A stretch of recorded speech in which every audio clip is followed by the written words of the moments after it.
लखनऊ में योगी सरकार के 8 साल के कार्यकाल पर सहकारिता मंत्री ने प्रेस कॉन्फ्रेंस कर जेपीएस राठौर ने कहा कि सहकारिता विभाग ने बड़ी उपलब्धि हासिल की है।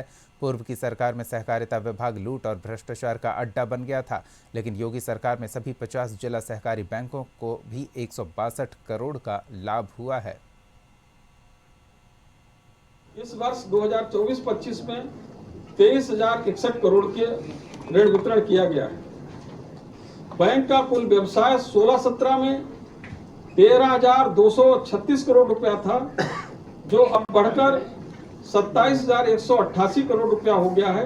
इसमें 105% की वृद्धि हुई है। साथ ही साथ इस बैंक का नेट एनपीए 0 है। ये बहुत बड़ी उपलब्धि है किसी बैंक के लिए कि उसका नेट एनपीए 0 हो। और जो संकलित एनपीए है वो 2016-17 में 5.7% था, जो अभी 2024-25 में घटकर 2.7% हो गया है।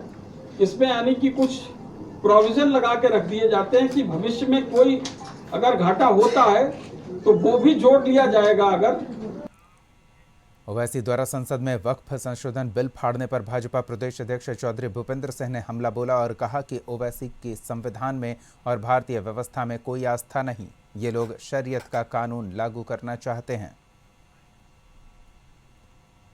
वक्फ संशोधन बिल वक्फ में एक सुधार की एक प्रक्रिया, और इस प्रक्रिया के लागू होने के बाद जो समाज के कमजोर वर्ग है, इससे कोई लाभ नहीं मिलता, सबको लाभ मिलेगा और समाज के उत्थान के लिए रास्ते खुलने का मार्ग प्रशस्त होगा। मुरादाबाद में इन दिनों चाइनीज मांझा लोगों के लिए जानलेवा साबित हो रहा। ताज़ा मामला मझौला के जयंतीपुर का है, जहां युवक की गर्दन चाइनीज मांझे की चपेट में आ गई। वो किसी काम से घर से निकला और सड़क पर पहुंचा, उसी समय उसकी गर्दन मांझे की चपेट में आ गई और वो गंभीर रूप से घायल हो गया। लोगों ने जानकारी प्राप्त की है और मैं आपको बताऊं, पहले भी हम लोगों ने चाइनीज मांझा बेचने वालों के खिलाफ कार्रवाई करी थी। उसमें एक व्यक्ति को हम लोगों ने मुगलपुरा क्षेत्र से अरेस्ट करके जेल भी भेजा था और लगातार हमारी ये मुहिम चलती रहती है। हम लोग प्रयास करते हैं कि कोई भी चाइनीज मांझा ना बेचे, अगर बेचता है उसको पकड़ के उसके खिलाफ कार्रवाई करें। हम लोग लगातार अभियान भी चलाए हैं मोहल्लों में, लेकिन अनफॉर्चुनेटली कल ये घटना घटी है। हमने अपने सारे सीओ सारे एसएचओ को एक्टिवेट किया है। हम लोग गली गली में जाकर ये पता कर रहे हैं कि आखिर में बेचने वाला कौन है। पीलीभीत के कबीरगंज में बाघ का वीडियो वायरल हो रहा। किसान के फार्म के पास खेत में बाघ दौड़ता दिख रहा। सोशल मीडिया पर यह वीडियो तेजी से वायरल हो रहा। सूचना के बाद वन विभाग की टीम मौके पर पहुंची है और बाघ की खोज की जा रही है।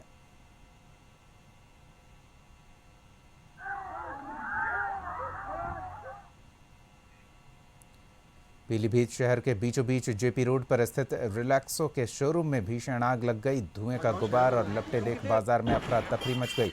मौके पर पहुंची दमकल की टीम ने कड़ी मशक्कत के बाद आग पर काबू पाया।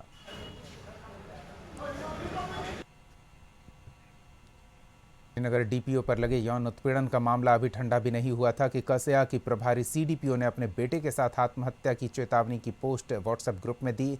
इसमें विभागीय अधिकारी और कर्मचारी जुड़े हैं। इस पोस्ट के वायरल होते ही हड़कंप मच गया। दरअसल सीडीपीओ ने आरोप लगाया कि एक मुख्य सेविका उनके खिलाफ झूठे आरोप लगाकर नौकरी से हटा दिया गया है। डीपीओ शैलेंद्र कुमार राय ने बताया कि कसेया सीडीपीओ के खिलाफ विभागीय कार्रवाई चल रही, लेकिन इस पोस्ट के बारे में उन्हें जानकारी नहीं। जिलाधिकारी महोदय श्री राजलिंगम जी थे यहाँ, उनके समय भी इनको पूरा अवसर दिया गया था कि आप अपना पक्ष रख सकती हैं जिलाधिकारी महोदय के समक्ष। इनका ही एक प्रकरण नहीं था, एक अब्दुल कयूम भी थे जिनके एक वीडियो वायरल हुए थे और प्लस एक नीलम तिवारी, तीनों का प्रकरण था जिसकी सुनवाई जिलाधिकारी महोदय के समय में हुई थी। और उसी क्रम में इनका सेवा विस्तार रोकने के लिए संस्तुति हुई थी। पुनः अगले जिलाधिकारी महोदय के समय में भी इनकी सेवा विस्तार रोकने के लिए संस्तुति की गई थी। उसी के क्रम में इनका सेवा विस्तार इनका भी रुका है और श्री अब्दुल कयूम दोनों सीडीपीओ का रुका है। कुशीनगर में भूमि विवाद में जबरन आमरण अनशन तोड़वाने का आरोप लगाया गया। आमरण अनशन पर बैठे कुनबे ने तहसीलदार पर जबरदस्ती अनशन तोड़वाने का आरोप लगाया। मीडिया में खबर चलने के बाद तहसील प्रशासन हरकत में आया। मामला पडरौना तहसील क्षेत्र के खजूरिया गांव का है। वो कहते हैं कि हमारे बच्चों को कि वक्त बंद अभी इसको नाम से चालान लिखिए, इसको चालान करवाइए, जेल करवाएंगे। बहुत तुम लोग बोलती है। तो कौन थी वो? तहसीलदार साहब के में तो आप अनशन कर रहे थे, आपकी मांगे पूरी हुई है? नहीं हुई है, नहीं हुई है। तो अनशन किस तरह से हुआ? आपकी मांगे पूरी हुई तब की जबरदस्ती? जबरदस्ती तोड़वाया गया। उत्तर प्रदेश के आबकारी मंत्री नितिन अग्रवाल ने विभाग में सुधार और राजस्व चोरी रोकने के लिए विभाग को दिशा निर्देश दिए हैं। साथ ही विभाग की कार्यप्रणाली में पारदर्शिता लाने और अवैध शराब के कारोबार पर लगाम लगाने के लिए उनके द्वारा कई महत्वपूर्ण कदम उठाए गए हैं। 9 मंडलों के दो मैंने पार्ट बनाए हैं। पश्चिमी उत्तर प्रदेश को अलग किया है, पूर्वी उत्तर प्रदेश को अलग किया है, और मैंने 2 संयुक्त आबकारी आयुक्तों को इन दोनों पार्ट्स में डिवाइड करके उन्हें जिम्मेदारी दी है कि प्रवर्तन की कार्रवाई को और भी मजबूत किया जाए और उसमें और भी हम तेज़ी से आगे बढ़ें।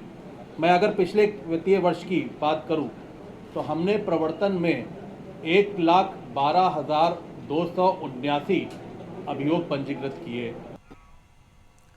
लखनऊ में रियल एस्टेट कंपनी का बड़ा फर्जीवाड़ा सामने आया है। रियल एस्टेट में अलग अलग स्कीम में पैसा इन्वेस्ट कर डबल ट्रिपल करने के नाम पर कंपनी के कई एजेंट और निवेशकों को करोड़ों रुपए का चूना लगाकर फरार हो गए। प्रदेश के तमाम जिलों के साथ अन्य राज्यों से आए एजेंट और निवेशकों ने कंपनी मुख्यालय का घेराव कर प्रदर्शन किया। सूचना के बाद पुलिस भी पहुंची और लिखित शिकायत दर्ज कर जांच में जुट गई है।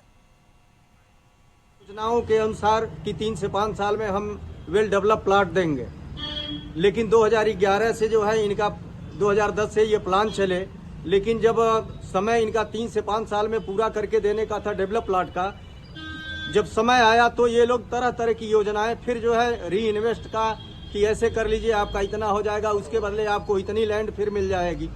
आज के डेट में न हम लोगों को पैसा दिया जा रहा है, न ही जमीन जो है हम लोगों को दी जा रही है। पीलीभीत में सब्जी को सस्ता बेचने के विवाद में इंटर छात्र की हत्या कर दी गई। आरोप है कि छात्र के सिर पर लोहे के रॉड और बैट से प्रहार किया गया, जिससे वो गंभीर रूप से घायल हो गया। इलाज के दौरान उसने दम तोड़ दिया। कोतवाली बीसलपुर के गांव भसूड़ा के रहने वाले सुरेश कुमार राठौर की चौराहे पर सब्जी की दुकान है। आरोप है कि मंगलवार शाम पड़ोसी से सब्जी दुकानदार भारत सिंह राठौर और वीर सिंह के साथ अन्य लोग दुकान पर पहुंचे और सब्जी महंगा बेचने को कहने लगे। इसी दौरान विवाद हुआ और आरोपियों ने छात्र की बेरहमी से पिटाई कर दी। सुरेश कुमार। आप कहाँ के रहने वाले हो? ग्राम मसूड़ा। आपके साथ क्या हादसा हुआ है? हादसा जो हुआ, आप सब्जी बेच रहे थे, मसूड़ा चला हमारा, मैं सब्जी दुकान में बैठा था, तो वो अपनी सब्जी मद्दी बेच रहे थे, तो इन लोगों ने वीर सिंह बोले थे कि वो आधी मद्दी बेचो तो तुम्हारा मारेंगे हम। तो किस चीज़ से मारा अमन को? उन्हें बाटों से मारा, बाटों से, लोहे के बाटों से। कहाँ पे मारा? सिर पे मारा था। और उसकी हालत कैसी है? अपनी दुकान पर मान निकला है, हमारी दुकान पर। उनकी हालत, अमन की हालत कैसी है? उनकी अमन की हालत बढ़िया ना है, अब बेच खत्म हुई है। महिला अपराध और अन्य समस्याओं के विरोध में कांग्रेस की महिला कार्यकर्ताओं ने विरोध प्रदर्शन किया। लखनऊ में पार्टी मुख्यालय से विरोध प्रदर्शन शुरू होकर विधानसभा के लिए रवाना हुआ। हालांकि वहां पहुंचने से पहले पुलिस ने बैरिकेडिंग कर प्रदर्शनकारियों को रोक दिया। अनामिका यादव है, मैं महिला कांग्रेस की पदाधिकारी हूँ। देखिए, हम लोग महिलाओं की सुरक्षा को लेकर हमेशा रोड पर रहे हैं, प्रदर्शन किए हैं। कांग्रेस पार्टी ने हमेशा महिलाओं का साथ दिया, चाहे वो हमारी स्वर्गीय इंदिरा गांधी जी रही हो, सोनिया गांधी जी रही हो, या फिर प्रियंका गांधी जी रही हो, और अब हमारी नेशनल प्रेसिडेंट, हमारे राष्ट्रीय अध्यक्ष अलका लांबा जी, जब से वो अध्यक्ष बनी है, तब से वो महिलाओं के मुद्दों को लेकर हमेशा रोड पर वो संघर्ष करती हैं, महिलाओं के हक की लड़ाई लड़ती हैं। 35% महिला आरक्षण जो है आज तक लागू नहीं हुआ, ये महिलाओं को धोखा देना। कुशीनगर में नेबुआ नौरंगिया थाना क्षेत्र के खजूरिया गांव में पुश्तैनी जमीन पर कब्जा पाने को लेकर आमरण अनशन पर कुनबा बैठ गया है। अनशन पर बैठे एक बुजुर्ग की हालत खराब हुई, जिसके लिए लोगों ने हल्का लेखपाल को जिम्मेवार ठहराया।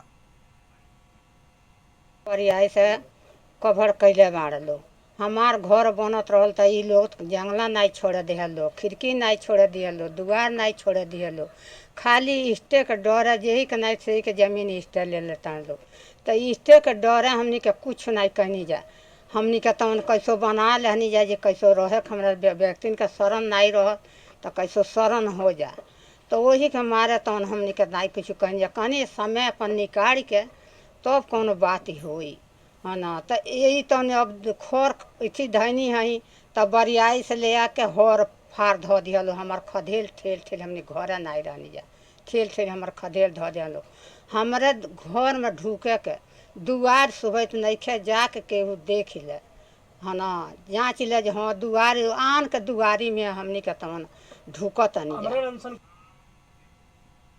बढ़ते हैं आगे। सुभाष नगर के अनुपम नगर राम आश्रम कॉलोनी में युवक ने खुदकुशी कर ली। शव फंदे से लटकता मिला। पुलिस और पड़ोसी पर परिजनों ने उत्पीड़न का आरोप लगाया है। विपिन गुप्ता है जो उनने अपनी लड़की से छेड़छाड़ का आरोप लगवाया। काफी 19 मार्च की बात है ये, और तो उसी की वजह से ने दबाव प्रेशर बनाया। पुलिस आए दिन परेशान कर रही, तो डिप्रेशन में आकर उन्होंने फांसी आत्महत्या की है। ये पुलिस क्यों परेशान कर रही है? हाँ, पुलिस इसीलिए परेशान कर रही थी कि उन्होंने छेड़छाड़ का आरोप लगाया, वो डर गया, सहम गया था, इसी वजह से। कौन से थाने का मामला है? सुभाष नगर थाने का मामला है।